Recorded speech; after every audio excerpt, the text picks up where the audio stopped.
சித்தகுரு நித்யானந்தாயை நமः. ஓம் சித்தகுரு நித்யானந்தாயை நமः.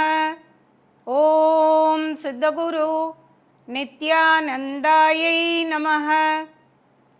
சித்தக்ரியா யூடியூப் சேனலுக்கு உங்களை அன்புடன் வரவேற்கிறேன்.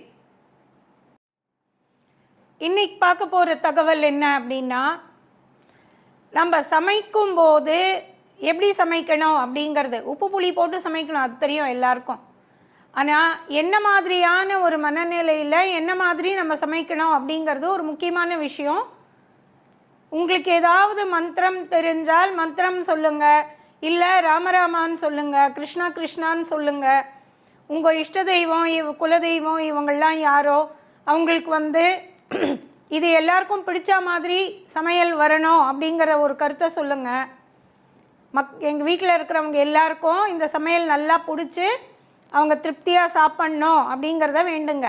அடுத்து யாருக்கு இதில் எவ்வளோ சத்து தேவையோ அந்த அளவுக்கு இதில் இருக்கணும், அதை அவங்க உடம்பை ஏற்றுக்கணும். அவங்களுக்கு தேவையான அளவுக்கு சத்து நான் இப்போ சமைக்கிற சாப்பாட்டில் இருக்கணும்.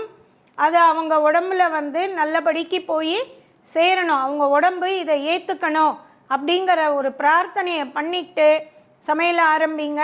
சமைக்கும்போது ஏதாவது ஒரு பகவன் நாமா சொல்லிக்கிட்டே சமைங்க. அப்போ வீட்டில் சுபிக்ஷம் இருக்கும், மக்களுக்கு நல்ல உடல் ஆரோக்கியம் இருக்கும், சந்தோஷம் இருக்கும். இந்த வீடியோ உங்களுக்கு பிடிச்சிருந்தா லைக் பண்ணுங்க, ஷேர் பண்ணுங்க, கமெண்ட் பண்ணுங்க, மறக்காம சப்ஸ்கிரைப் பண்ணிடுங்க, அந்த பெல் பட்டனையும் கிளிக் பண்ணிடுங்க.